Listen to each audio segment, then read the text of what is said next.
Need to Yep. turn it on and hold it down. Hello, everyone. I believe we have quorum. I am now calling the meeting to order. As the chair of the committee, this is meeting number 22. Welcome, everyone. Today's meeting is being held by video conference and in person at City Hall in Committee Room 1. And this meeting is also being live streamed online at youtube.com/Toronto City Council Live. Although we may be meeting in different locations today, the committee would like to acknowledge that the land we are meeting on is the traditional territory of many nations, including the Mississaugas of the Credit, the Anishinaabe, Chippewa, Haudenosaunee, and the Wendat people, and is now home to many diverse First Nation, Inuit, and Métis people. We also acknowledge that Toronto is covered by Treaty 13 with the Mississaugas of the Credit. If you are registered to speak at today's meeting, please listen for me to call your name. The list of speakers you can see online. Members, the city clerk has provided all agenda materials. If you need tech help, you probably don't. We are available. Are there any declaration of interest? Anyone? Seeing none, I will proceed. And Councillor Perks, can you move the minutes from March 19th? I would like to move the minutes from March 19th. All those in favor? Opposed? Carry. May I have a motion to add new business item 22.9, which is, I believe, build more homes? No, it's the tariff item. The tariff item, okay.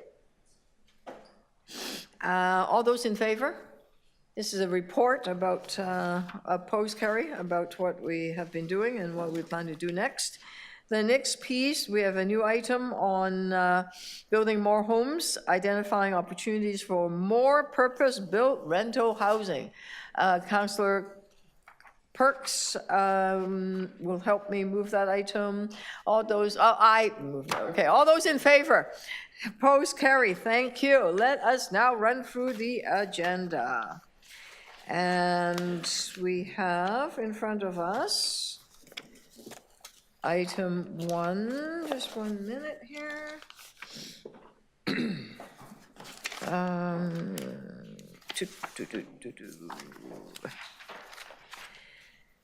Quayside. I'm holding that one. George Street Revitalization, I want to say a few words about it. Holding that also. FIFA were up, sorry, no, that's different. The next item is Beautiful City. Anyone want to hold on? Okay. Councillor Fletcher is holding that one, can you? Oh, no, I'm good. Councillor, we have, next item, education property tax levy and clawback rate. Anyone holding that one? No? Okay, all those in favor? Approved to carry. The next item is Municipal Code notification, lowering the polling age. What a good idea. Anyone object? Move approval. Okay, all those in favor? Approve, carry, thank you. Item 6, Councillor Bravo, you have attachment for information. I am sure you're moving a receipt of information. Yes? I'd like to move receipt of that report. Councillor Shirley Carroll, we are saddened, but she's very busy, so Councillor Coe, Deputy Mayor Coe, I believe, have stepped up. Thank you, and you have a motion, okay. Do you want to tell us about it now? New ones. They've got some new ones. Pardon? Well, why don't we do that? Here it is. I have a motion to appoint Councillor Deputy Mayor Deputy Michael Mayor Michael. to Chair of the FIFA World Cup 2026 Subcommittee and appoint myself as Vice Chair of the FIFA Subcommittee. Okay. Thank you for stepping up, both of you. All those in favor? Thank you. Approved, carry.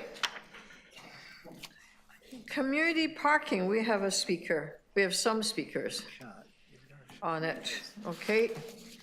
So, and then we have the the tariff item. I believe we have a speaker. Miguel, you are speaking on it, so we hold on to that. And the building more homes, identify opportunity.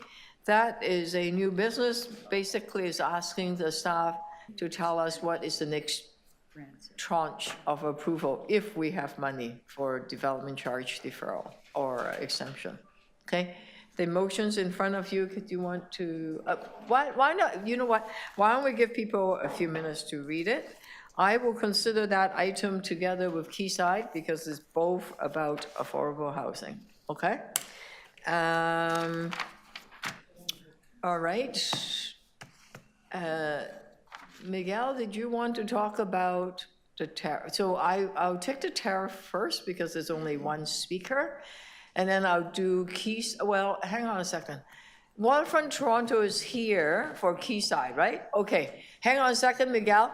Allow me to do the affordable housing first, and then we'll do tariff. It's important to talk about affordable housing, no? Okay.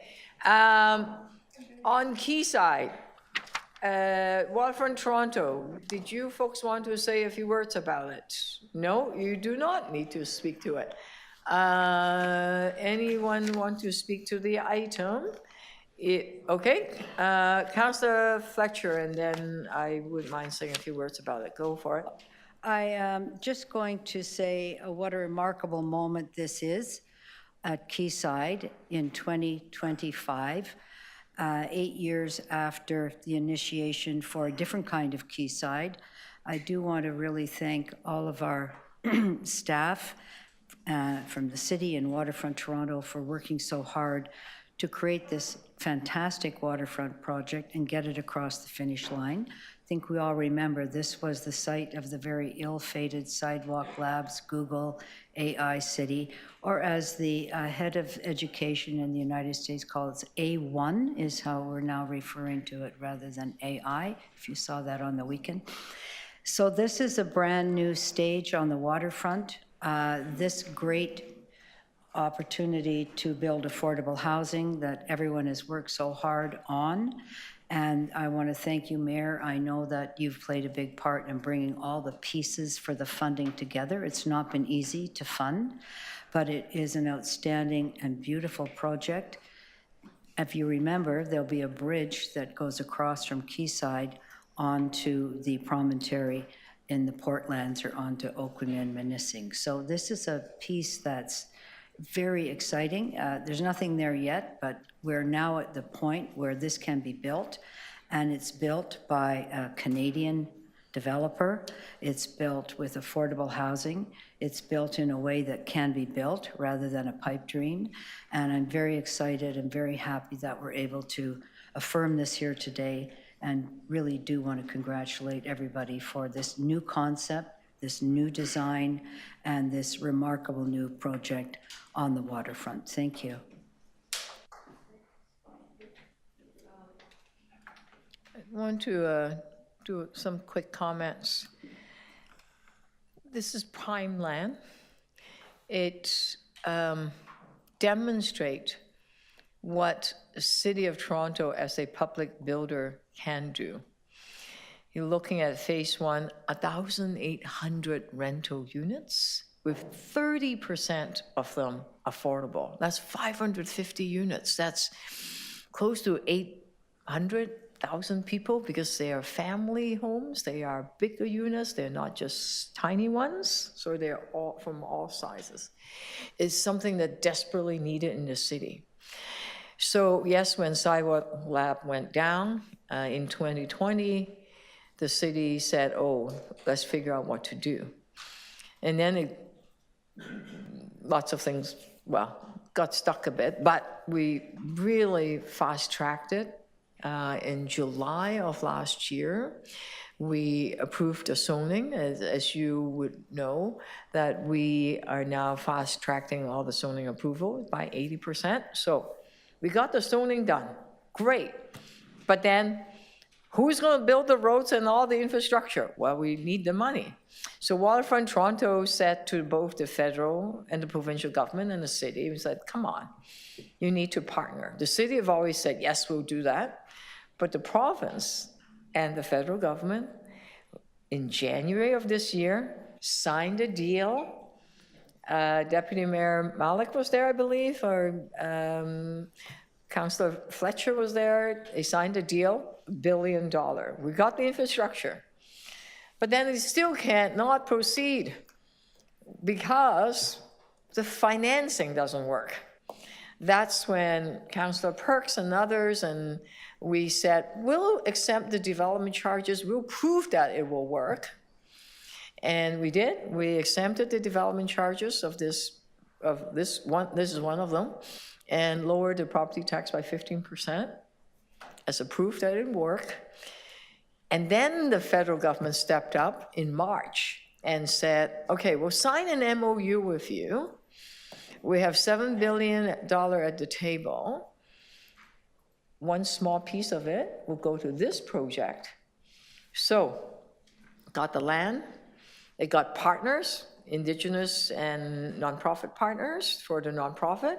It got the infrastructure funding, and then it got the development charges deferral from us, waiver, and property tax deduction, and then the low-cost financing. So land, approval, partnership with nonprofit, financing, all of that came together with the help, of course, of the leadership of Waterfront Toronto. And this is what real partnership means. So this is phase one. It's worthy of celebration. It's a demonstration of what we can do together, how we are stronger. So it's worthy of celebration. And it's right in front of us. I can't wait for the shuffle to get to the ground and get into phase two and all of those things. So Deputy Mayor Malik and then Councillor Bravo have a few things to say. Thank you, Mayor. And I just want to echo Councillor Fletcher's remarks, and the Mayor just laid it out so beautifully and succinctly what is worthy of celebration and, you know, close examination in terms of what we can do as a city and what we can do as all three levels of government coming together. And I want to just take a moment to give my deepest thanks and gratitude to the Housing Secretariat, to the Waterfront Secretariat, to the DCM's office for the update, and for the leadership of Waterfront Toronto, alongside so many of us around this table and on council as well, to demonstrate and reaffirm our commitment through action when it comes to purpose-built rental, to affordable rental in the city, and most of all, our commitment to make sure that we are able to clear the paths with every lever and every tool that we have to do that. And the update in front of us demonstrates what that progress looks like, again, demonstrating that it is possible, and what is the learning that we are taking from this to be able to apply to projects in every corner of the city, not just on the really important revitalization that we're seeing on our waterfront. I want to extend my gratitude to everyone who has been a part of this. There is more work ahead of us. This is just phase one, and I'm so excited about what more we can do with this in hand. So thank you very much. Councillor Bravo. Thank you, Mayor. There have been lots of great, beautiful words about all of those of you, organizations, staff, political leadership, partnership across the board, and orders of government, agencies. I just want to say that this is such a profoundly important day for those of us who were so terrified when we saw what project had come forward. On the excuse that the land was not developable or resistant to development, I remember hearing at the time so many organizations mobilized together to join to challenge that story. about a place that had always had human contact. It had always been a place where Indigenous people had a relationship with parts of this land to move goods, to meet up. And so it wasn't resistant to development, and this day proves that.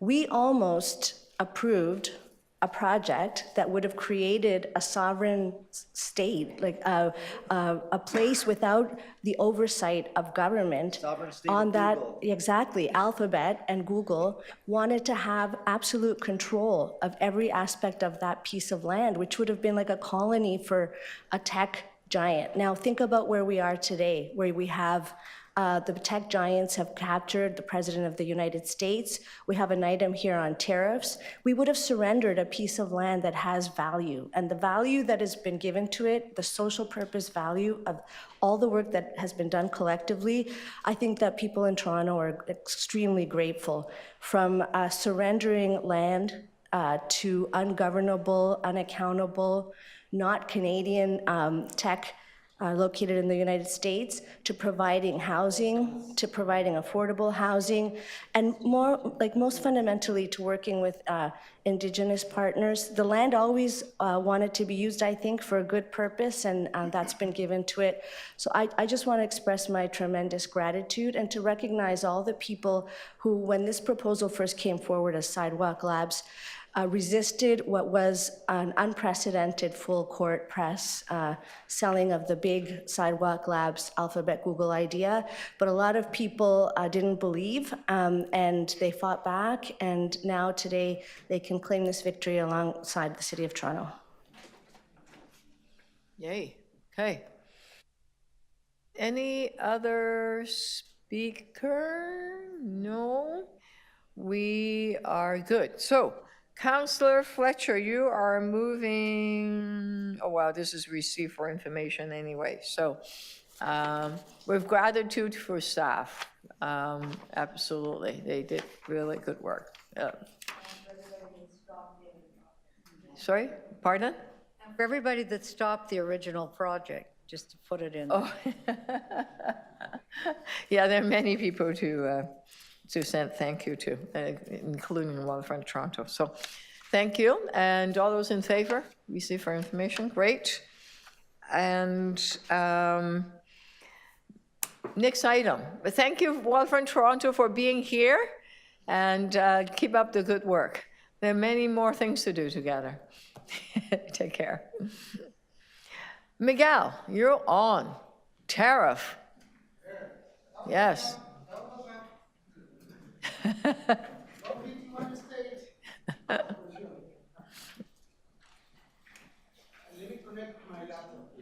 Yep, that's okay. We are not in a hurry today. It's Monday. It's Monday. It's not normal Tuesday.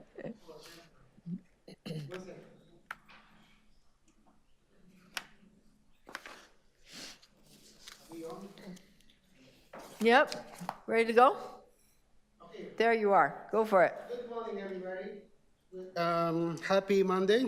It's good to be here again and speak about tariffs. I'm not here to speculate. I came to Canada in 1990 when I was as a refugee from Peru, and at the time there was a NAFTA agreement taking place. There was a big recession, people being laid off, people losing their homes. I mean, it was awful times to live, and this was the result of a trade agreement. Now, again, in 2025, we're facing a chaotic rise of expenses for businesses. I feel you, the small businesses are going to be affected, those who rely on imports from the United States. I know that it's also going to lead to unemployment, huge unemployment, which means that there will be add-on to the welfare rolls of the city. There will be add-ons to employment insurance. So we are facing with a crisis, and we are making efforts. On page 11 of the report of the city manager, it gives an idea how we can face this tsunami, this hurricane coming from the United States. But you know what has missing on this list of interest for the city manager and the city of Toronto is the people living in Ontario disability, on Ontario works, those who will live in poverty. Because as I said again, I don't want to speculate, but it's more likely that the prices of groceries are going to go up. The prices of certain things are really going to be unaffordable for us. I just don't want to give you a bad expectation, but I want you to consider, please, on these negotiations, us, the disability community, because we matter. And I wish that more city council will continue advocating. I received an email, for instance, from the Toronto Police Services saying we had reached an agreement for the union contracts. You know, a city budget, we budget without including how much it's going to cost us Torontonians. And Torontonians are going to face the brunt of taxpayers of this increase in the Toronto Police Services Board. I'm tying this to the speculation that the rise of crime and violence, it may lead to more increase of police. Policing is not a solution. And last week, I wanted to address the missing point that is no Indigenous Aboriginal is sitting at the table at the Police Services Board. I've been advocating for this for the last 15 years, and last month I was giving 1 minute of speech because you were going to lose quorum. And that concludes my deputation, Mayor Chow. I'm here 24 hours, you wanna talk to me? Hey, I'm come from the hood, you know, and I live in poverty, and I wanna see these tariffs and benefits for everybody.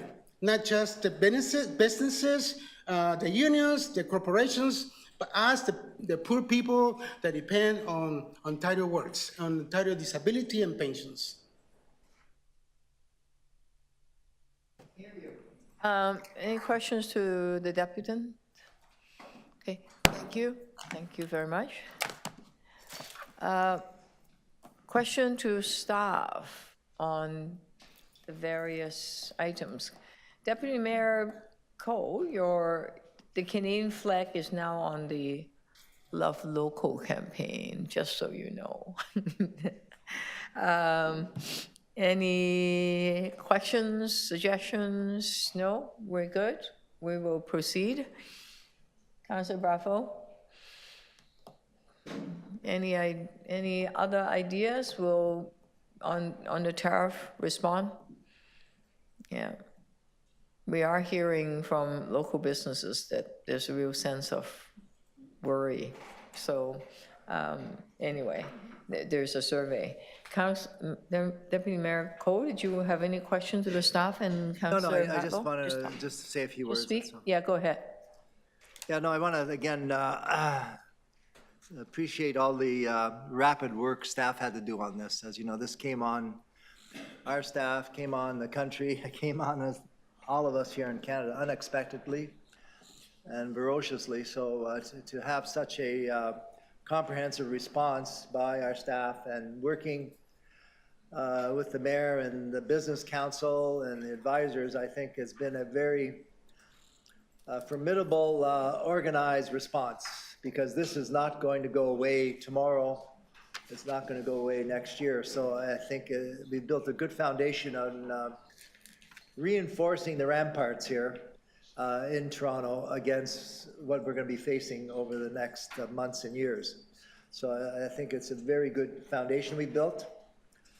And there's no quick fix or silver bullet here. We're just going to have to work along with our corporate partners, our small business partners, our Toronto consumers, Toronto residents to build a strong foundation to prepare us for the trials and tribulations ahead.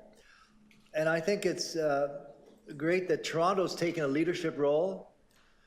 As you know, the mayor has gone to Washington. She's met with all the mayors across the United States, North America, who've made a very strong statement about how this is going to impact cities.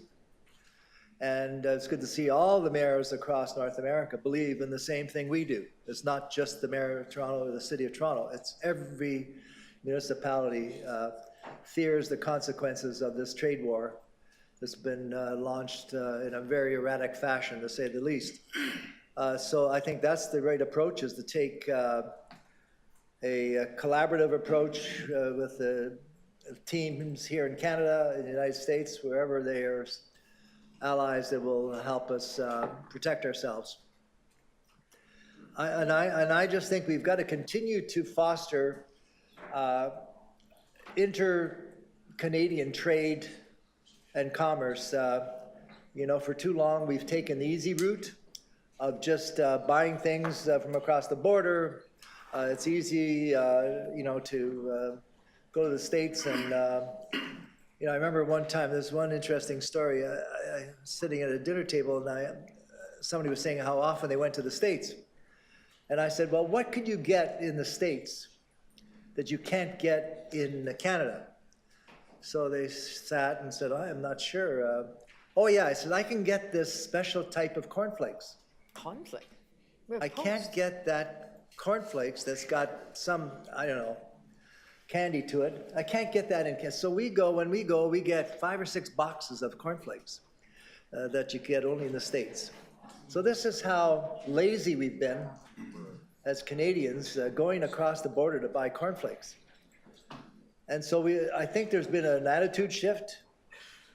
I mean, I see the enthusiasm for buying local, buying Canadian exploding on Eglinton Avenue, on Avenue Road, on St. Clair. It's just, people are so motivated to look at labels. You know, you go to No Frills, it's slow shopping now because everybody's looking at labels.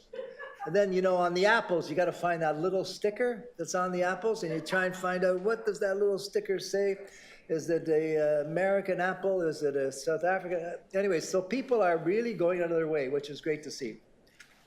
And one of the things that, you know, we have got to encourage our provincial government to do along with us is to encourage cross-Canada trade, getting rid of the interprovincial borders that hinder trade. And that not only means it hinders province-to-province trade, but city-to-city trade.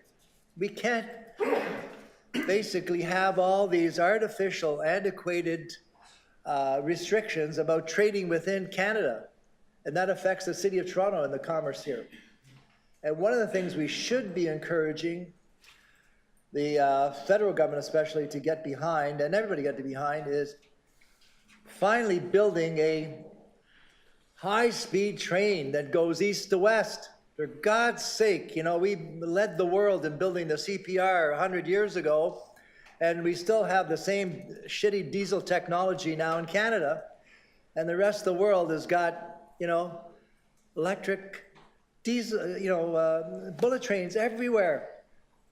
Those of you, the Taiwan people know that. They just came back and said, hey, they have bullet trains in Taiwan. If Taiwan could do it, why can't Canada have a high-speed train connecting trade and commerce across this country, at least to Montreal? That's it. Okay.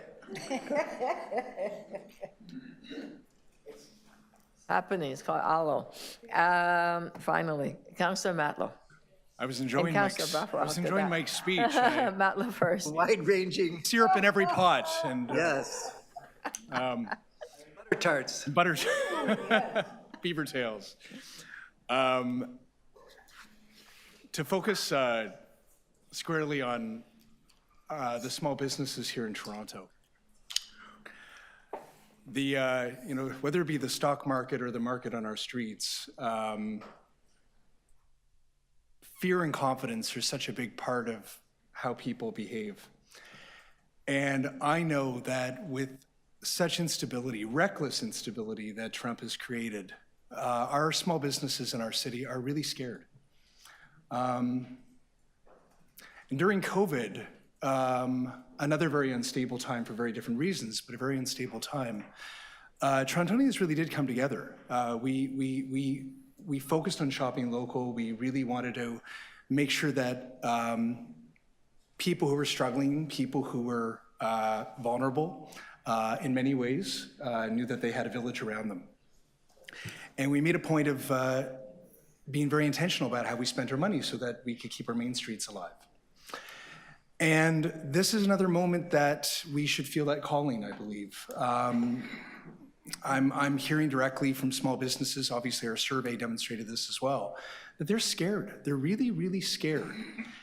And the thing is that the evidence hasn't arrived at a conclusion about whether or not prices will, in fact, overall go up. We don't know exactly what's going to happen yet. But it doesn't change the fact that people are worried. And not only is it a really important and positive step for all of us to take, to invest locally, to support local entrepreneurs, to support local owners and operators of businesses, therefore supporting their employees and staff, we should be doing this regardless of tariffs. It's always a good idea to shop local. It's always a good idea to support our neighbors. It's good for our local economy. It's good for our community. It's good for the environment. The products spend less time if they're manufactured and produced locally in trucks and in transit, going from place to place, as Mike was saying, even beyond our borders. It's good for us. It's good to see our local communities succeed. So while we can't control what Trump is going to do, clearly, we can have some control over how we spend our own money and who we support and where we invest. And I really believe that if all of us in Toronto just make a decision today that wherever possible, however possible, we are going to choose to invest our dollars toward our neighbors, then we are all better. And I hope that after this whole tariff fiasco is done, and I hope it's done one day, that we don't lose sight of that new focus and that new investment, which is to support local, shop local, and remember that each one of these businesses are not just businesses, they're people. And they're people in our community, and they're people in our city, and they're people who we want to make sure are gainfully employed and well. Thank you. Thank you. I think it's apparent everywhere we go that people in Toronto, people across Canada want to buy Canadian. I think that those individual choices are crucial, as others have said, and supporting our local economy, and particularly small businesses who are going to face some hard times. But across the board, private enterprise is feeling nervous, as the survey indicates. One important factor about buying Canadian is we have to be able to make Canadian. And one of the things that is within the toolbox of a municipal government is land use planning and land use decisions. Just as the green belt is important for having food supply, that a ring of protection for water protection around the Greater Toronto area, we need to have employment lands protected in the City of Toronto and across the region. If we cannot make things, if we cannot protect ourselves in terms of being able to manufacture, build things, we are putting ourselves in a risky situation. I want to buy Canadian. I want more things to be made here. I think about the pandemic, because of the threat, we also think about the pandemic often. We couldn't manufacture pharmaceuticals here anymore. We didn't even have the capacity to buy masks because we weren't making them. How many products can we make? They travel a less distance, they create good jobs, those can become unionized jobs. Part of a tight infrastructure of underwriting the economy in an important way. So I hope that as any discussions going forward of the conversions of employment lands, we really have to look at it through this lens now. We've lost a lot of ground in Toronto. We're about 2.5% under what we should have in employment lands. We shouldn't be under 15%, but we're at 12.5%. So please, let's protect what we have, because we cannot afford to lose the jobs belt in this city, and that's something that's going to protect us all, whether in the tariffs or in the future. Thanks. Thank you. Folks, keep your ideas coming, because there's a lot of really good suggestions out there. I look at where I live, and I'm so blessed. The drugstore is owned by a Canadian equity fund. The Rexo. There's computer store. T&T also, it's a local. There's a local hardware store. I know the names of all the people that work there because I've shopped there for all these years. And the toy store, the bookstore, the pet store, the clothing. So I'm just thinking through what's around me. But a lot of people don't necessarily have the kind of privilege, blessings that I have because I live right at the center of, right downtown. So we also need to think about when we build housing, when we do planning. I see a lot of our staff here think about how we can make it easier for people to shop locally, because sometimes time is a factor, where they could go, especially if they don't have a car. Where could they, if you buy a lot of stuff, can you transport those kind of stuff? So a lot of that really connect with land use policy also.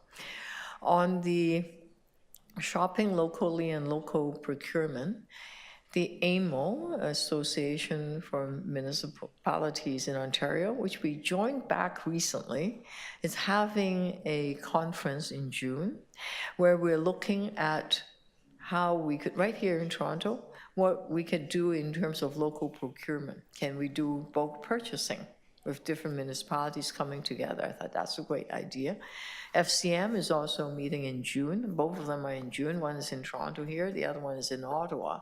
Again, local procurement, all the things that we can do together as municipalities, because we do have big purchasing power if we pull together. So we buy a lot of things, so can we do it collectively? So we'll be discussing that. The other thing, both AMO and FCM have asked the federal and the provincial government to provide stimulus funding. And that stimulus funding needs to have municipal infrastructure in it and also social housing. The AMO has in fact named a dollar amount of $3.5 billion per year over every year for 5 years. That's the ask it has for the provincial government. So in your travel, if you're talking to provincial governments or elected folks, there's candidates running around right now federally, do seek their support in investing in municipalities on infrastructure and social housing. So thank you. Any other speaker on this item?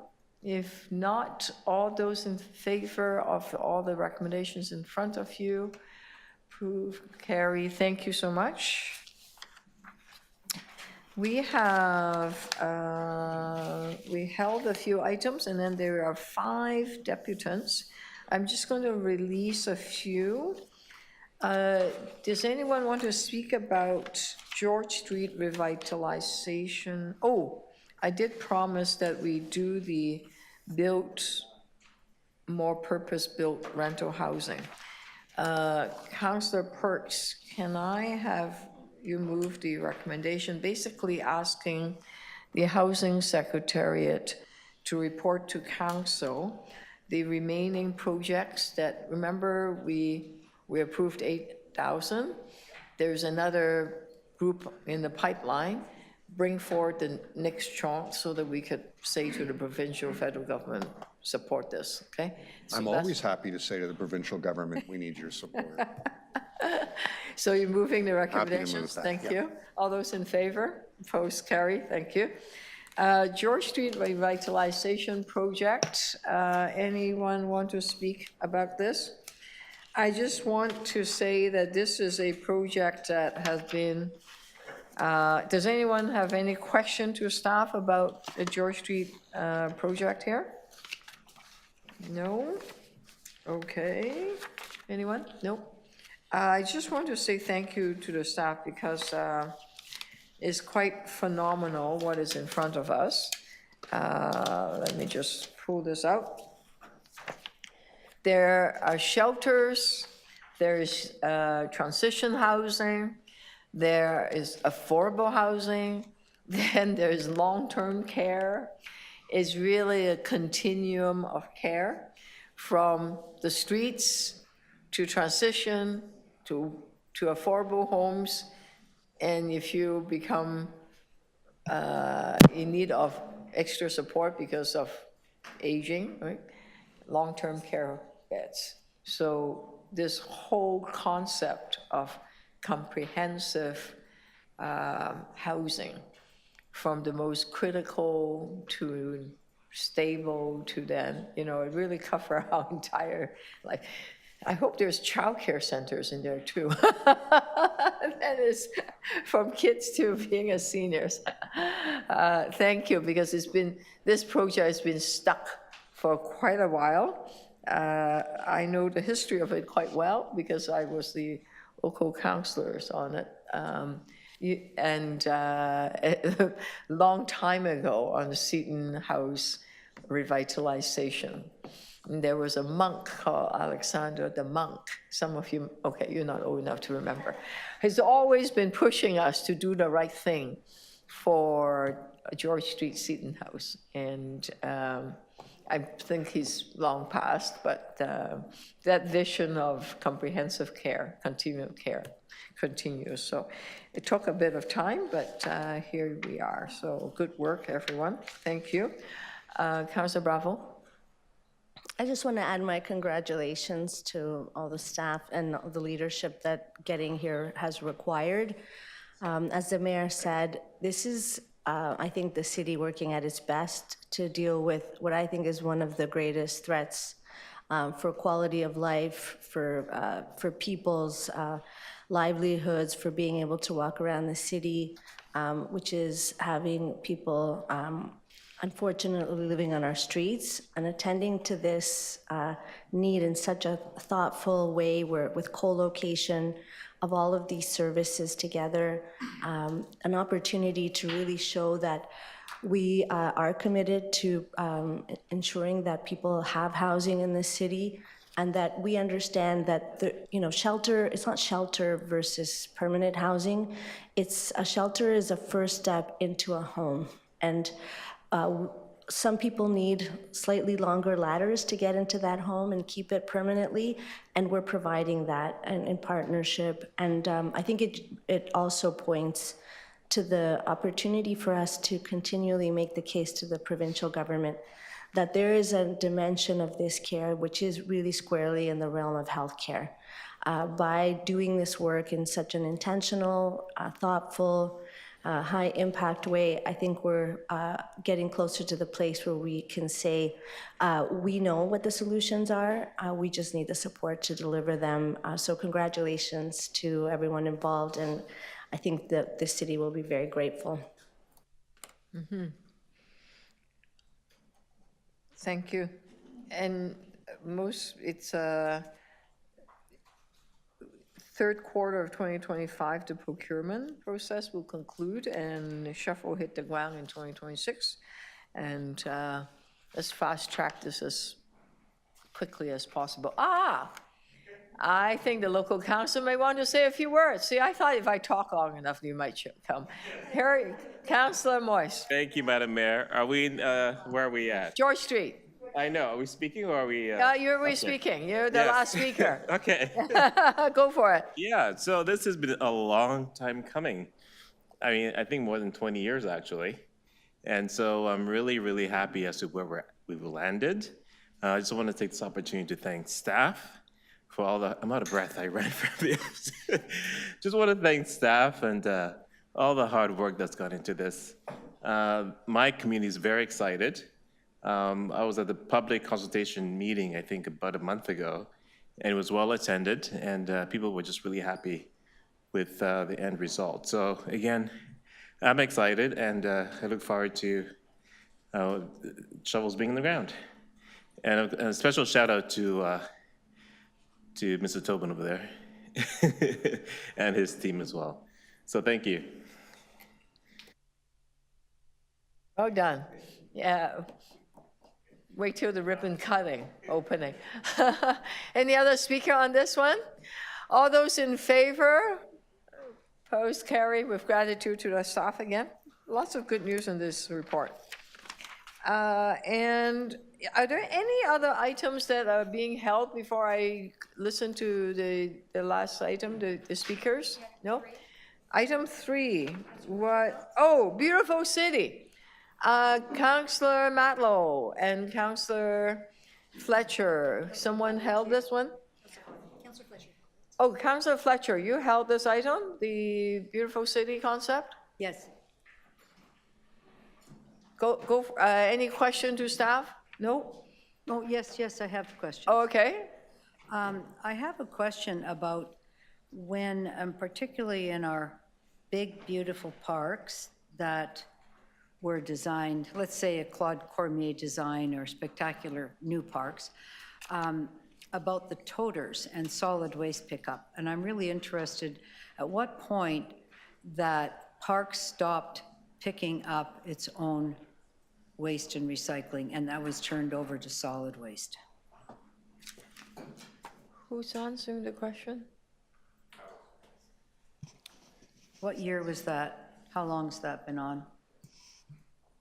Chair, I can, through the mayor, I can start, and I don't know if anyone is here from Solid Waste Management, but the toters that are in parks are designed in such a way that they support the mechanical equipment that Solid Waste Management uses to haul the garbage out, and that service transferred to solid waste some time ago. So when, though? Within my time? Don't know, Councillor Perks might remember. And so the toters, are they designed in the design, let's say for Leslie Lookout or Sugar Beach, when that design is done by a premier architect somewhere, and I know Councillor Morley has a brand new big park that's being built in Mimico. I saw that, the award in the bid committee. Those toters, are they going to, does that design architect see those, or are those put in after? What's the answer there, please? Mayor, I believe Matt from Solid Waste is online, but I'm fairly certain that the toters are not part of the original sort of design. They would be a functional piece added after. So no one that looks and approves a design, or the public, they don't see these massive toters sitting around in probably, well, this is a $4 million build, and it's at least $1 million of design. That's not apparent to anybody at the beginning, correct? Correct. And these decision to go to solid waste was made by City Council, or was it a delegated authority at a certain point? I'd like to know that by council, please, Mayor. Mayor, we'll have to get back to Councillor Fletcher. I don't have the dates by which the transfer occurred. Okay, the transfer occurred. I think it was to save money. Would you agree with me that one of the biggest complaints that we don't have 311 for parks, do we? Just reminded that. But that one of the biggest complaints in our parks is actually overflowing garbage. So you're aware of that, are you not? Mayor, yes, we are aware of that litter. Aware of that. So particularly in COVID, or let's take Riverdale Park East, which is a very popular venue, and there's garbage sitting all around those bins. They're the, not even the toters, they're the street bins. So are you in charge, maintenance-wise, your crews do everything. They cut grass, they clean, they do everything. Do they have any authority over solid waste pickup?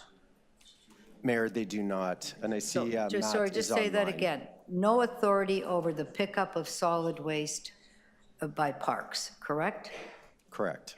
And so during COVID, when everybody was complaining and showing pictures about the parks and very upset, do you think it was clear to the public that that wasn't a parks function? I don't, but do you?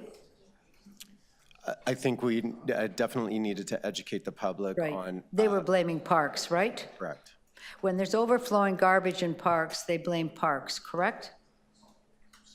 Correct. When there's big ugly toters in brand new parks, they blame parks, correct? I'm sorry, I couldn't hear the question. That but when maybe there's the Matt big could- toters, they think parks have put those in, correct? Parks has not put those in. I don't know if. Public thinks they have.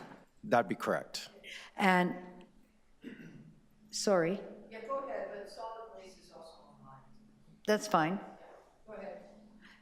The, just that issue about trucks. So your staff, when they're driving into parks to do any maintenance, I think they're probably pretty careful because they're also maintaining the grass in other areas. Your trucks are very careful when they're going in of the park itself. But do you ever get complaints about trucks going in to pick up the solid waste? I know I do in my ward. Mayor, yeah, our crews do try to be careful. There are a number of other services that drive through the Right. park. Who gets the complaints for tire tracks and driving on the grass and the way the toters are picked up? Parks gets the complaints. You get the complaints for that? Correct. Not solid waste? Up if I may. Yeah, I'm going to wrap up. I'm done. Thanks. Thank you. Any other questions to staff? Councillor Matlow, did you want to speak? It's your letter. Go for it. Good work. Thank you.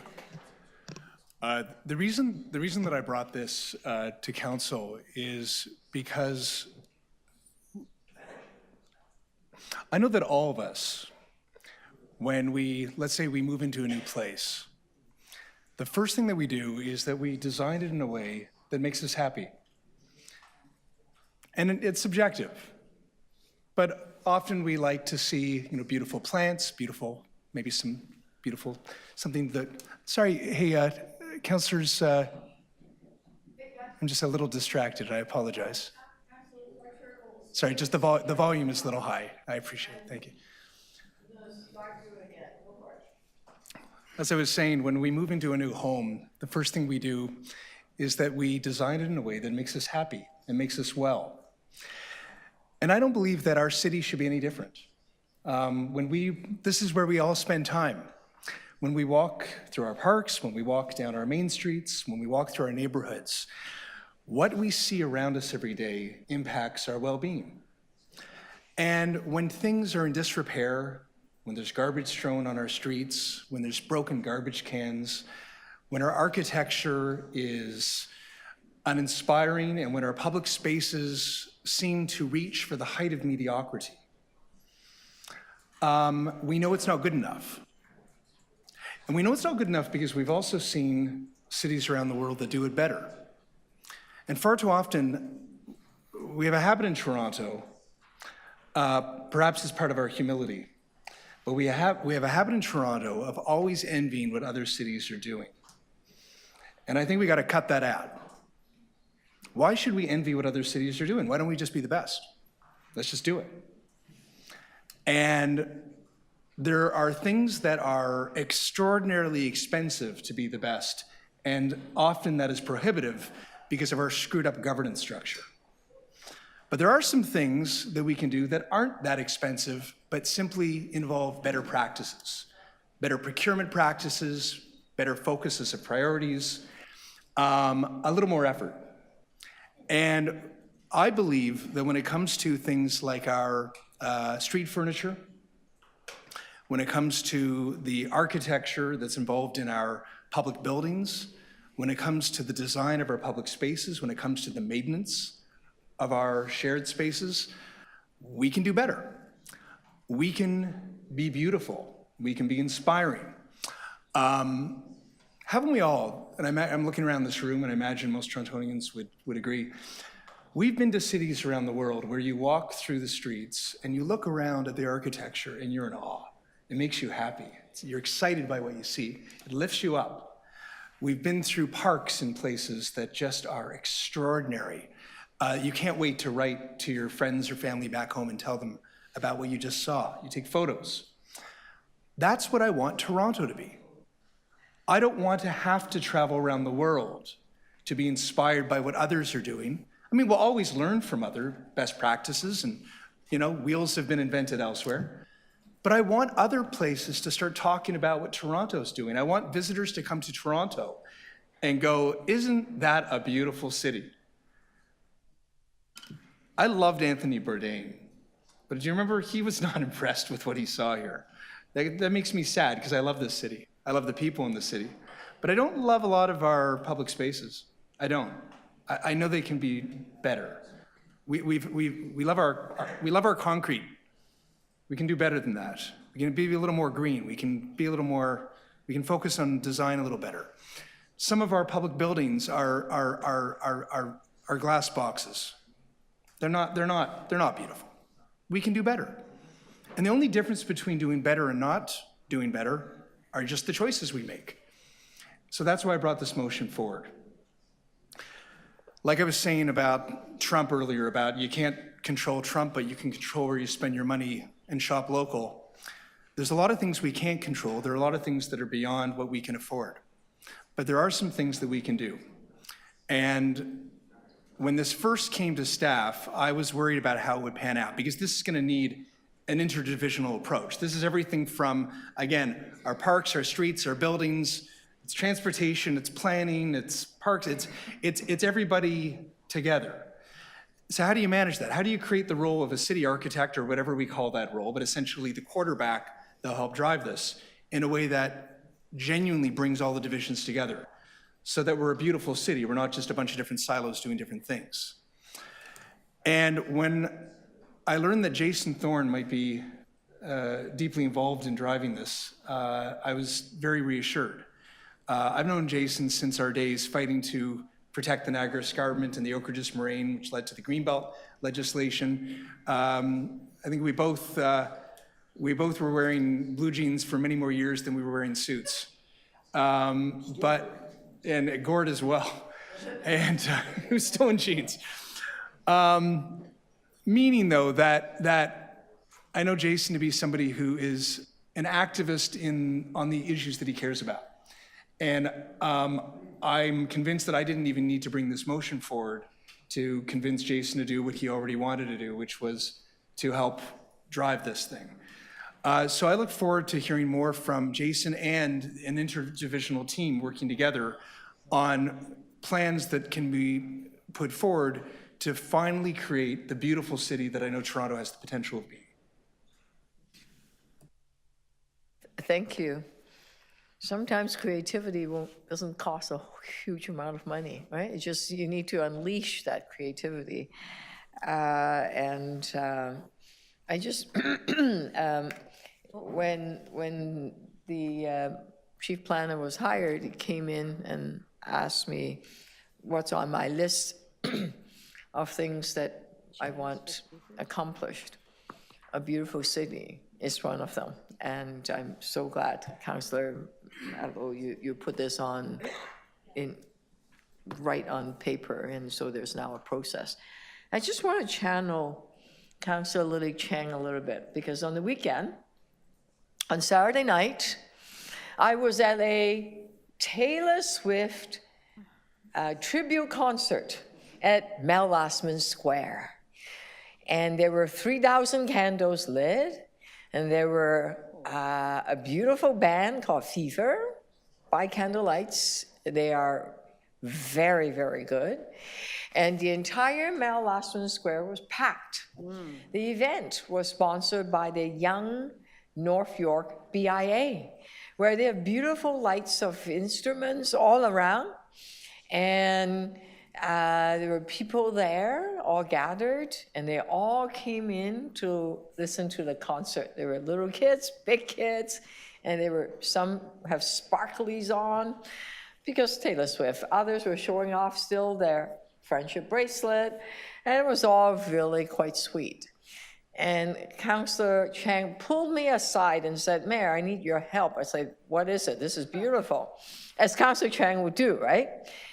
And yeah, that's very Councillor Chang. Councillor Chang said to me that, you know the Mel Lastman Square? I said, yes. Look at the screen. I said, this is a beautiful screen, nice backdrop. But around on the side, there's the concrete that are really old, tired, gray, not very clean, looking very sad. And she said, well, we found people that can do a mural on it. It'll be a beautiful mural. It'll be a wonderful cooperative effort with the Young North York BIA. See, Laura and Dominique of the Young North York BIA have been putting a lot of energy in to revitalize that whole area, because a lot of newcomers in that area. but she's having a hard time getting approval to do that for any number of reasons, which I don't know, but I leave it for her to figure that out. But we just sometimes need to allow some of the creativity to happen and not get as worried about any number of things. That rather than a straight no, let's find ways to get to a yes, because there are a lot of energy now, because people are feeling that we are under attack by Donald Trump, that people are feeling proud of their community. They want to buy local, shop local, they want to come together. That's why the place was so packed. And then coming out of it, there's a lot of creative ideas. Well, let's harness those ideas and make a city more beautiful. So thank you for putting that on the agenda. Councillor, Deputy Mayor Molly, you have some motions you wanted to speak also? Yes, thanks, Madam Mayor. And I'm happy to introduce my motion here. It's just a small amendment to loop in the General Manager of Economic Development and Culture as part of this work. And two quick comments. Really grateful for the leadership of my colleague, Councillor Matlow, on this item. Here in Etobicoke, one of the things that we're most grateful for and makes our part of the city the most beautiful is the natural environment. It's our trees, it's our waterways, it's our waterfront. And I think it's important for us to always keep in mind when we talk about a beautiful city, our service standards. When we think about litter collection, I know Councillor Fletcher was just talking about collection within our local parks and the importance of that and who's responsible. But I think that's step one, right? The thing I think about when I move into a new space is not how I'm going to decorate it, but first how I'm going to clean it and make sure that it is, you know, up to the standard and a good, beautiful blank canvas to build on. So I think we need to keep that in mind, and we'll have some questions for staff at council around service standards as we talk about beautiful city. But really my motion to loop in economic development is around the stakeholders involved with maintaining and building a beautiful city. And I think about our local small businesses and our BIAs and the importance of them having a touch point and having a front row seat and ongoing involvement as such an important stakeholder. So wanting to ensure that our economic development group is front and center as we build our beautiful city with our important stakeholders. And I'll leave that there for now. Thanks, Madam Mayor. Thank you. Any other speaker? Yeah, Councillor Fletcher and Co. Thank you. Thanks for teeing that up, Deputy Mayor Morley. I think that within all of this, the service standards are something that's really critical. And whether it's on our streets and we have our bins that are overflowing, our bins that are filthy, the astral bins, that's pretty grungy and disgusting no matter how well you've designed that street and how beautiful the trees are. Once you see that, upsets you and upsets your stomach. The same with in the parks, and I think we all got all of that, and I still do. If it's a beautiful night, I get lots of traction at Riverdale Park and other ones that show pictures, 311, Parks and Rec, get this cleaned up.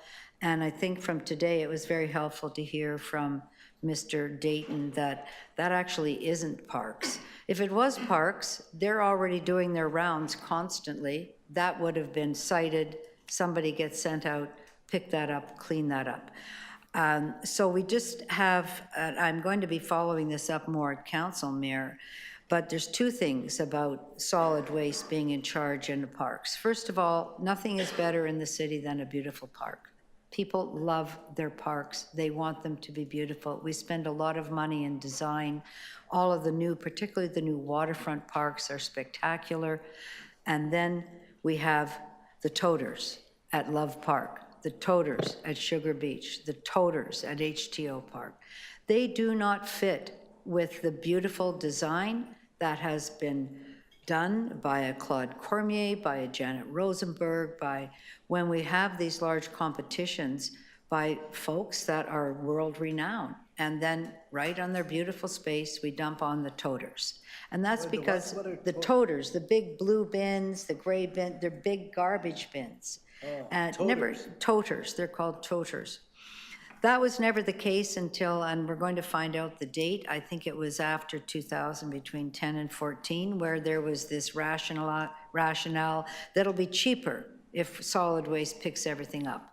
But we didn't think about what it would do to the parks. So if you're parks maintenance people, and you know they do love our parks, they love, love, love our parks and our facilities. When you're always seeing the garbage and you're not picking it up, when you're always seeing the big toters in the way, when you're seeing the tire tracks, this is just not a great fit. And I think Deputy Mayor Morley is right. You don't always think about what you're designing, you're going to make sure it's clean. It's kind of walking into your house and seeing all the garbage on your kitchen floor instead of the garbage put away in someplace. So it is an ongoing issue. I think it was actually an issue during the by-election, Mayor, people talking about cleanliness in the parks and overflowing garbage bins and everything else. So from this initiative, I would very much like to see this fixed. Whether it's every park, maybe there's big parks with big roads, you can just drive something in and pick them up, but they are unsightly. I'm very worried about the new park on the waterfront, Bidasagay, our beautiful new park that we've announced we're going to be opening that this summer. And there will be the most beautiful park we've opened in a number of years, all designed, beautifully designed, but there we go. Nobody's asked, where do those go? Nobody's asked, can you hide them? Nobody's designed for the toters. Nobody's designed for these big pieces of vinyl, whatever they're made out of, sitting there and being taken in and out. So I find that to be a big problem, and I'm very happy that you brought this up, Councillor, because it hasn't been since our previous mayor, David Miller, when we had Clean and Beautiful City and all of these initiatives took place. But for me, garbage on the street with these astral garbage bins, garbage in the parks, it really puts people off. It's just does not make a beautiful city. So let's figure out how to do this from this report. Thank you. Thank you. Deputy Mayor Cole. Yes, toters. I learned a new word. I never heard about toters. Neither have I. I've just learned something new. I had to Google. Toters, okay. How do you spell that? City manager. T-O-T-E-R-S. Okay, let's... Not tokers. Keep going, keep going. Let's not move. We have one more item with 5 speakers. Go for it. He's 22 seconds in on the toters. No, good to bring that up. Yeah, no, listen, I think Councillor Matlow should be commended for bringing this forward because it's so important to remind us that we have to not only build the city, but we got to add some beauty to the city and maintain the beauty that we have. It's a huge undertaking. I guess we're so busy building and rebuilding roads and sidewalks and sewers, but meanwhile, our public realm infrastructure and our park infrastructure is so critically important to not forget that. I want to thank the mayor for mentioning the incredible work that the whirling dervish councillor in North York Willowdale is doing. I mean, Councillor Chang is just, I mean, she doesn't stop. I mean, she does not stop, and she is constantly having spaghetti dinners, kids for the events and meetings, and she's relentless in doing good work up there. And one of her passions is Mallasman Square. She's trying to bring it back to life. I mean, it does look sad. Yeah. You know, it's a great venue. There's so many people moving into Willowdale there and all of the development in there. It's got so many young families. And that's like their central square up there. And no wonder you got 3,000 people there celebrating music there. And that's an example of what we can do beside the natural infrastructure beauty, but also animating these parks, having activities in our public squares. And that's why one of the concerns I have is Nathan Phillips Square. I think it's deadly. I just look at there and it's sad. There's nothing going on there. You know, let's animate that place. You know, we got to think of a new plan for the square there. It just, I mean, we used to have, you know, all kinds of activities and animation there and the farmer's market and everything. But I just look out there when I go for lunch downstairs, I look out of the cafeteria and I just see this concrete slab right in the middle of the city.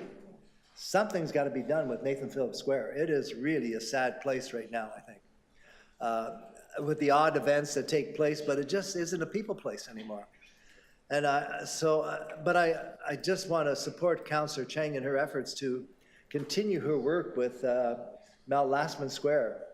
It is a real jewel up there because you've got that stage, you're on the subway, there's so many people there, and they're looking for activities, and that's the kind of work we've got to continue to support.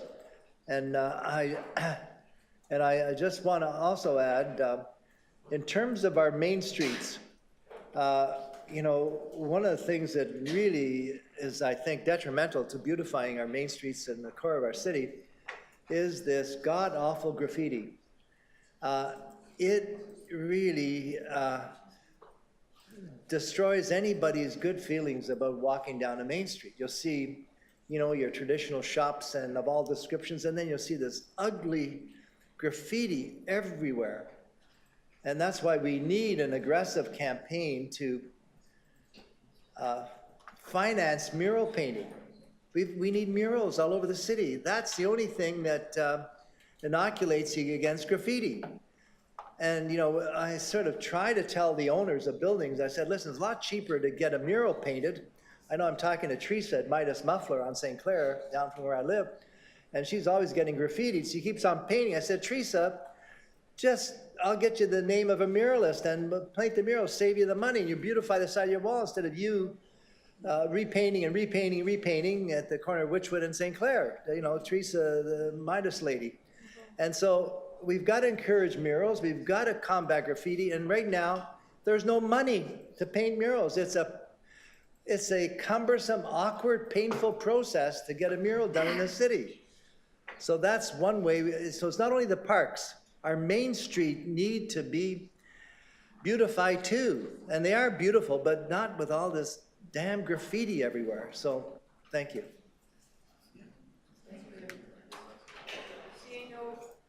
Seeing no other speaker, Councillor Matlow, you moved a recommendation in front of us. Councillor Molly's motion. Yes, all those in favor? Opposed, carry, and then item as amended. So all those in favor? Opposed, carry. Thank you. Thank you for waiting. We are now in the community parking at Terminus Transit Station at Sheppard-McCowan Station. And we have the Executive Director of Sheppard East Village Business BIA, Business Improvement Area, video conferencing. Are you here? Ernie McCullough. There you are, Ernie. Okay, can you unmute yourself? There is a mute. There you go. Okay, we're all ready for you. Thank you, Madam Chair. That doesn't look like I appreciate the opportunity, Ernie. and I won't take too much time. Basically, we were very pleased to be asked to provide an agenda or a memo that was added to Councillor Meyer's motion on your agenda. And our memo, I think, fairly succinctly summarizes the situation in Northeast Toronto, which is where we are. Several hundreds of thousands of people and how life is up here, slightly different than other parts of the city, but nevertheless, we are just delighted that the subway extension will be coming right to the very center of the Sheppard East Village BIA at McCowan and Sheppard. But anyway, I just thought I'd be available if there were any questions about the memo, but I did want to leave the 2 points really is that every commuter who parks is a transit user.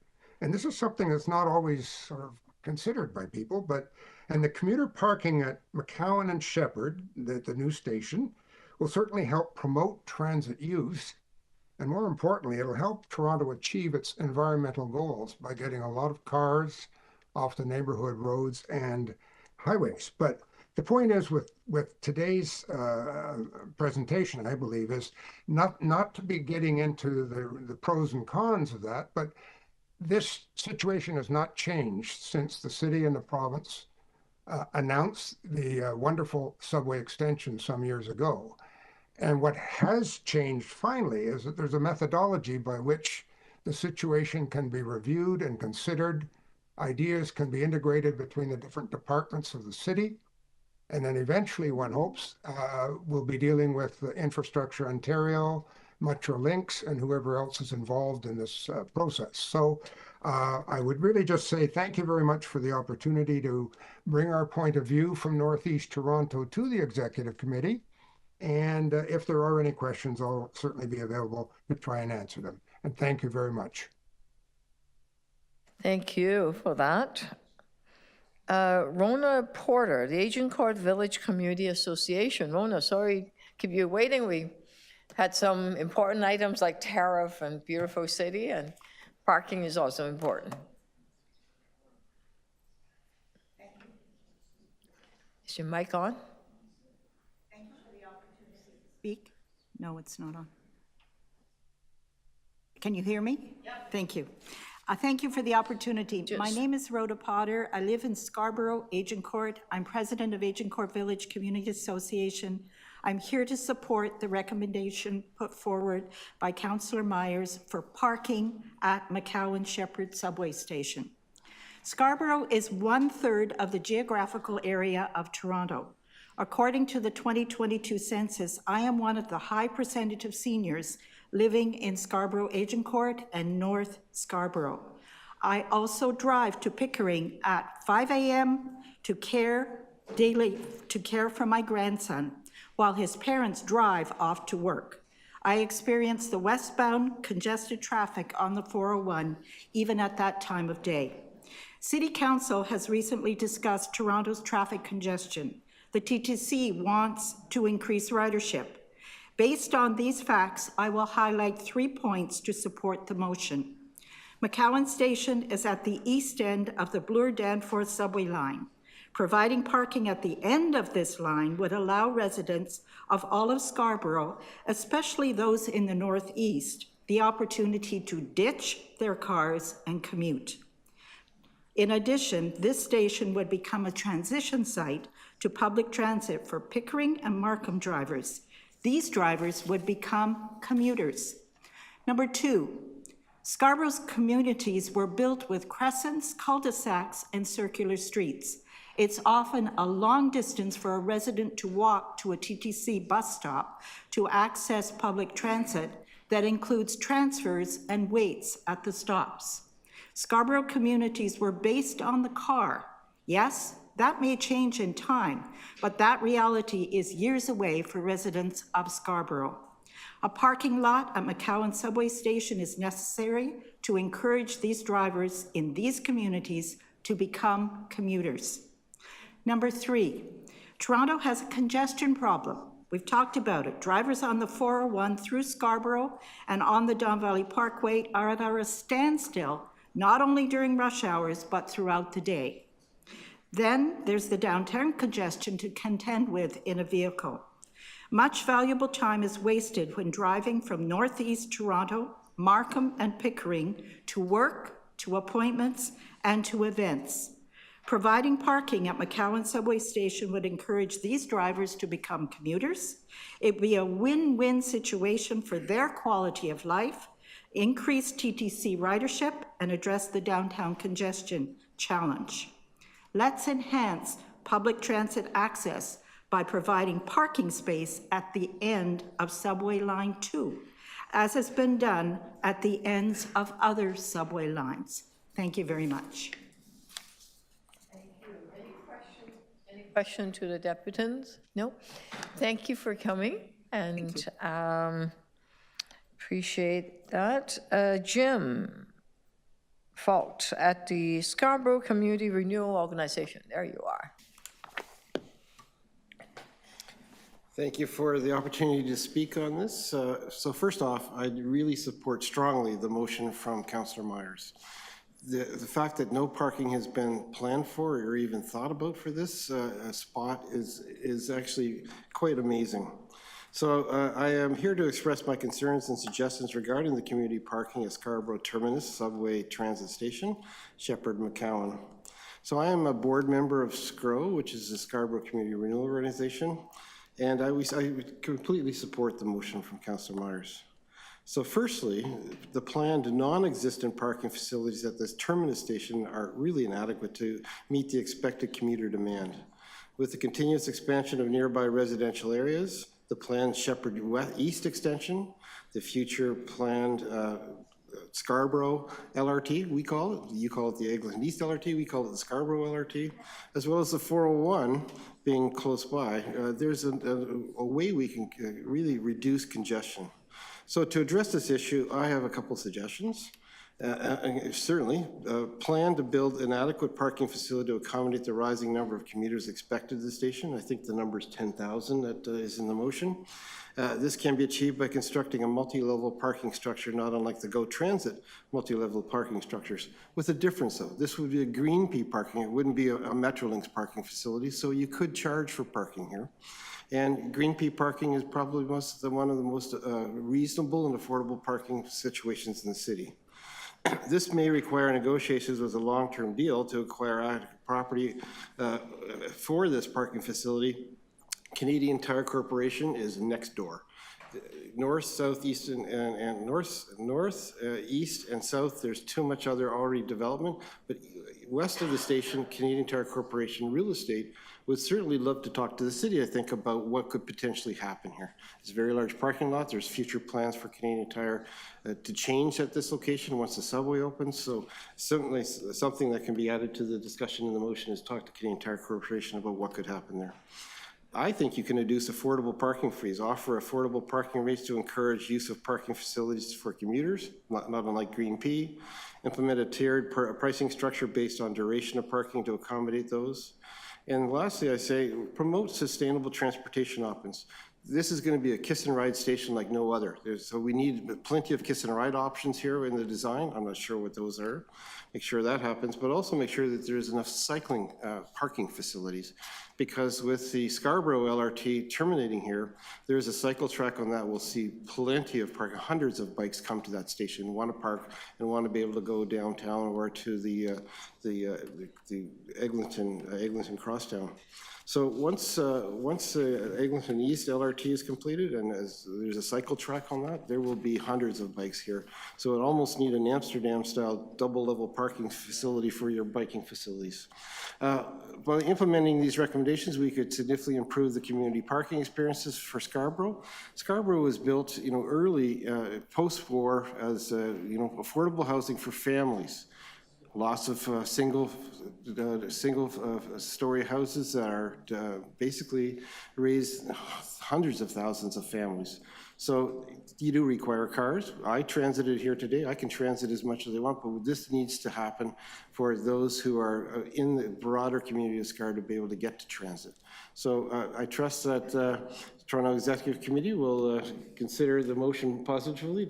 Let's start the discussion about parking at this station. Thank you for that. Thank you so much. Councillor Matlow, you have a question? Jim. Hello, Councillor Mello. Hello. I was mentioning earlier about how Jason Thorne and I and several others were involved in many environmental causes for many years, and is it fair to say that you were one of those leaders as well? Yeah, I was on the, thank you for your assistance from the, not at the table, I was at the table for the Oak Ridges Marine as well as the Greenbelt, as well as the Central Ontario Smart Growth with Hazel McCallion. So yeah, I was involved in a lot of Central Ontario green, basically policies that have protected 6 million acres of land in the Greenbelt. That's how we met. And the reason I brought that up is because would you agree that often when we have debates, and often quite rightly, when we have debates over increasing parking or not, often it really is this kind of binary discussion between do you want more cars or not? But this is a different context, is it not? Correct. We talk about the last mile, first mile, last mile. all good ideas. That's a good deal, you know, in the 15-minute city. But Scarborough's not the 15-minute city, and first mile, last mile is not going to work for this station. People will arrive there by transit from the new Scarborough LRT. They will arrive there by transit from the Sheppard East Extension. Those are in the works. They're going to come. They'll be there in a few years from now. But in the meantime, Scarborough, to get anywhere, you do need a car. But the people would like to take transit, and the best way to take transit is to have some parking facility for them. At Kennedy Station right now, basically the parking's been removed. That was the terminus station for the subway. There is no parking there now, so you have to think ahead that the terminus station is going to be at McCowan. Let's make parking available for people, and let's make it adequate parking. You know, 6-level garage, not unlike the GO parking garages that are always full.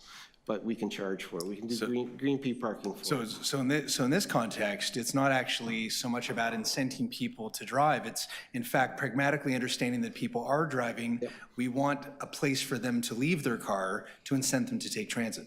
So you reduce congestion in the city massively, because with the crosstown opening, they can park here, take the subway a short ride, get off at Kennedy, take the crosstown over to Yonge and Kennedy, Yonge and Eglinton. So there's a lot of opportunities for people to avoid taking cars into the city, which I avoid at every opportunity. I don't like taking a car into the city. I take transit if I can, and I always do. Today I did, and I will as much as I possibly. I'll be in the city twice more this week, and by transit only. So people will park and take transit for sure, if there's an opportunity to park. But if there's no opportunity to park, guess what? They're going to drive. Thank you. Thank you. Thank you. Okay, thank you. We have last speaker, Ron Parkinson of Scarborough United Neighborhoods, and you're from video conferencing. Are you online? Yes, thank you. Ron Thank Parkinson? you. Hello, can you hear me? Yes, we Can you hear can. me? Go ahead. Okay, great. Thanks, Madam Mayor and Councillor Myers, for your motion. I'm speaking as a retired Scarborough resident who's lived my entire life in various areas of Scarborough, and I'm the Scarborough United Neighborhoods co-founder and spokesperson, also known as SUN. SUN is a public group connected to over 40 volunteer Scarborough resident and community associations, and hundreds of residents dedicated to sharing information and establishing dialogue with all levels of government. SUN is advocating on behalf of all Scarborough, Agincourt, North Scarborough, Rouge, Markham, and Pickering residents who would use this new Scarborough subway extension if it was more accessible to them. SUN also supports Councillor Myers' motion and asks city staff to explore the need and development opportunities for parking at the new Sheppard-McCowan subway station. Toronto has a congestion problem. It doesn't matter if you're driving along the 401, Don Valley, or into downtown through major streets in Scarborough. The station would become a public transit hub for North Scarborough residents, Pickering, and Markham drivers, many of those who would become regular commuters. It's also important to acknowledge that Line 1 at Finch and Vaughan stations, end of Line 2 at Kipling, and end of Line 4 on Don Mills all have lots of parking. We recommend that the city investigate the same benefits by providing more accessible parking in all of our Scarborough stations, including Scarborough Town Centre, Lawrence McCowan, Warden, Victoria Park, and Kennedy, which is a major transportation hub with no access to parking. There's lots of discussion regarding the missing mile for housing. Well, there's also a missing mile for transit in Scarborough, which needs attention. Let's work together to increase TTC ridership and revenues, safer roads, and decrease vehicle congestion, greenhouse gas emissions, and wasted time spent in our cars on the streets and highways. Scarborough needs our city's support and leadership and welcomes further discussion. Thank you. Any questions to the deputy online? No? Any other speaker? If not, Councillor Myers. And question to staff, I keep forgetting. Councillor Perks, did you have a question to staff? Yeah. Actually, why don't we allow our councillor to go first? Councillor Myers, question to staff? Thank you. So just to confirm with staff, currently there is no parking plan for this station, Sheppard-McCowan. Through the chair, in terms of commuter parking, that's correct. And this is the only TTC transit that is north of 401, correct? Through the chair, that's correct. Rapid transit. Rapid transit. And is it likely that this stop will be attracting, in addition to residents from North Scarborough, residents from Markham and potentially Durham?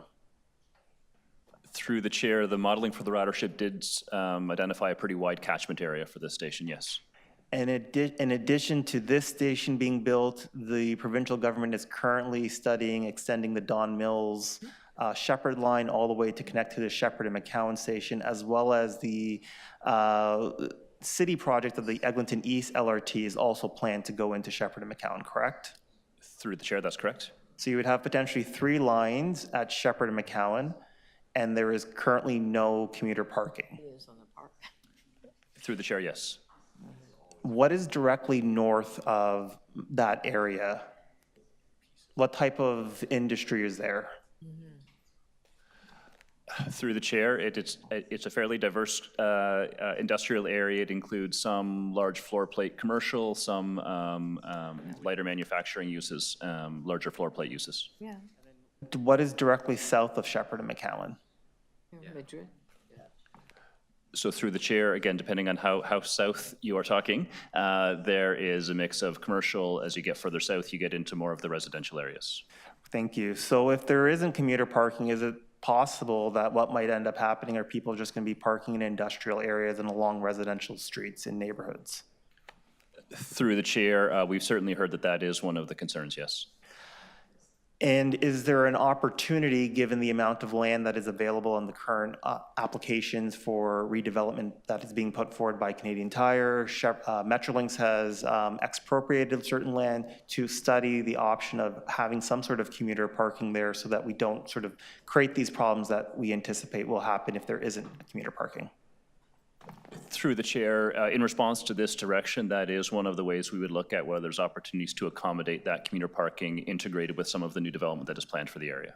Thank you. And just philosophically, I guess, if someone drives to a transit stop and then gets on a TTC, for the city, that's beneficial overall, than rather than driving to their final destination, if they take transit at least part of the way.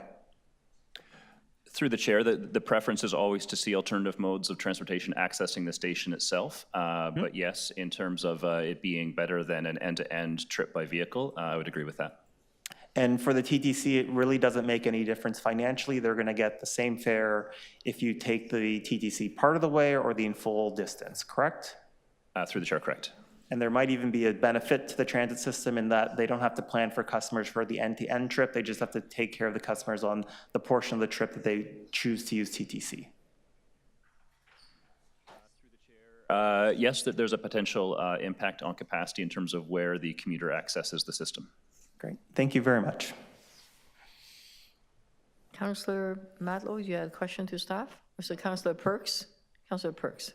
Yeah, so I just want to make sure, when Mr. Fott made a very interesting point, when we're looking at the direction in Councillor Meyer's letter, are we going to be including cycling parking as part of that direction? So through the chair, within the motion, I took the reference to commuter parking to refer to all commuters. So yes, we would be looking at commuters who are arriving to the station by vehicle, but also by bike. Thank you. To speak on the item. Well, I just have one question. Sorry, Councillor How many Fletcher? bike share locations are there currently there in that neighborhood? Not asking you. I'm looking at you. How many bike share locations are there currently in the immediate vicinity of this location? Through the chair, I'm sorry, I don't have that information on at my fingertips. I can to understand, because if this is a hard, top cycling area or not, that's important information. And of course, Bike Share does know where people are commuting by bike because that's where they put them in. So hopefully we can get that. Thank you. Yeah, Councillor.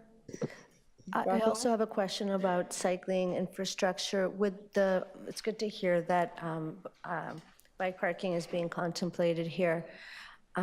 Would it look like secure parking? I'm just thinking of the terrible cost it is to people when they leave their bikes locked up and then they come back and pieces are missing or the bike is missing, and it's actually becoming very expensive for people. Just want to make sure if we're looking at any kind of secure options. Through the chair, yes, we'd be looking at both short-term on-street bike racks, but also longer-term protected cycling parking. Thank you.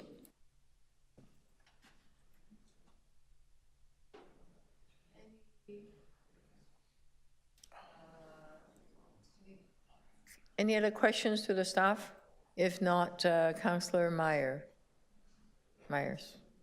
Thank you, through you, Mayor. I just want to say thank you to the staff for their help on writing this motion and for recognizing the urgent need for some sort of commuter parking in Scarborough. And thank you, of course, to the community leaders who are here in person and those virtually and those that wrote letters in support of this motion. I think we all recognize that there is a real need for transit in Scarborough, and we all want to make sure that this station is viable and actively used by the community. And we're also very excited to see that there are future plans for even more transit in Scarborough north of 401, including the aforementioned extension of the Sheppard line from Don Mills to Sheppard-McCowan, and hopefully one day the Eglinton East LRT, which will have a terminus at Sheppard-McCowan as well.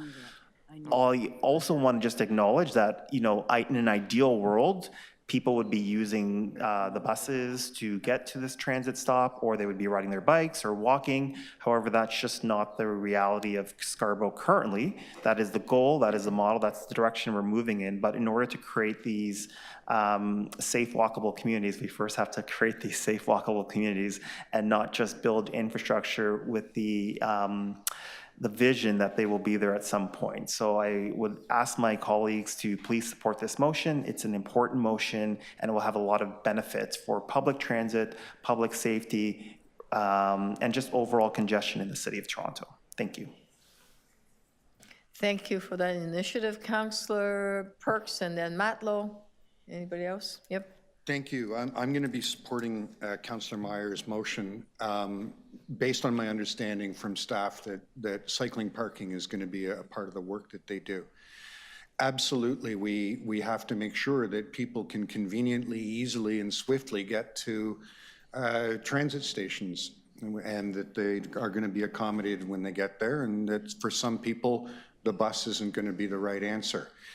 But looking forward, we need to imagine that sustainable transportation system that's written right into our official plan, where we are deliberately trying to shift the shorter trips, under 5-10 kilometers from automobiles to cars. And this is an ideal opportunity to do it. And if you look around the world, you'll see that that's actually been highly successful. In Germany, for example, more than twice as many people arrive at commuter rail stations by bike as do by car. The massive bike parking garages in places like the Netherlands are famous. So, and the thing that's interesting here is that if you solve those short trips, or at least one of those short trips, the one to the light rail station or the GO station or whatever it is, by making cycling easy, you create suddenly a group of people in Scarborough who have a bike. And once they have a bike, other trips inside their neighborhood can be solved with a bike. And the support for additional cycle tracks in some of the neighborhoods that aren't right in the downtown, the demand for that grows. And you get into a virtuous circle. And that's why I'm glad that that's going to be part of the consideration here. Thank you. Councillor Matlow? Yeah, I was just thinking about how, of course, bike parking is important. It isn't what I hear is the what's keeping people up at night in most Scarborough neighborhoods and outside of Scarborough with respect to the need to have a place to park if they're going to get onto the transit line. Because aspirationally, I agree, like we want more people walking, we want more people bicycling, we certainly want people on transit. The reality today is that a lot of people drive.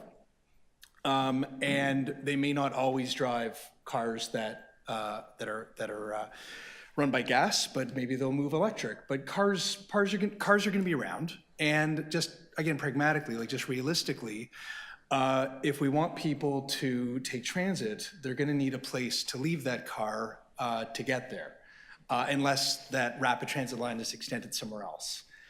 And I think it's actually very reasonable that neighborhoods would raise a concern that if there isn't a place to put that car, it'll go onto their street. It'll go into that local area. So we have to plan for what we're building, and then with an aspirational objective, plan for the future where more and more people will make other choices. But they won't make other choices unless we create those alternatives, and that's why we're expanding transit. So I just want to acknowledge Councillor Myers, both wearing his transit hat and his local representative hat, that everything that I've heard in those neighborhoods, in those communities, Councillor Myers is reflecting. And he's not only reflecting it, he's taking action, and he's bringing motions here for us to support. So I just wanted to commend Councillor Myers. That's grassroots democracy. He's listening to the communities, he's representing them, and these are sound public policy decisions, because again, a lot of these debates turn into like, are you this side or that side? And as I was expressing through my question to Jim Fod, it's not always kind of car versus anti-car. Sometimes it's about what actually makes sense and how can we put this puzzle together to make it work. And I think in this case, we're doing that. Councillor Fletcher? Yeah, I'm just going to ditto on what you've said, Councillor Matlow, and really familiar with Rouge River and creating parking there many, many years ago for that, for the Rouge Park. And I think when we realize the importance of the Guildwood station and the parking, and Councillor Ainsley isn't here, the number of people that commute in that manner, these are commuters, they're going on the train. So as much as we might like to have everybody walking there or cycling there, they aren't going to be doing that. And bike share is very market driven, where they can get, it's also revenue driven, so they're looking for money. When I look at the map, and the mayor kindly showed me that map, I didn't think there was one, and she's confirmed that there isn't. And also the local Rhoda and Jim have said no. So I don't want everybody to say, oh my God, you're anti-bike, you're pro-car. I'm just, here's what the world looks like in Scarborough North. And we need to take the reality conditions, make things available. I'd like to see a bike share for the local neighborhood. I don't know if anybody will take it. We could try. On the other hand, let's make sure people can get on the transit, since we're building transit.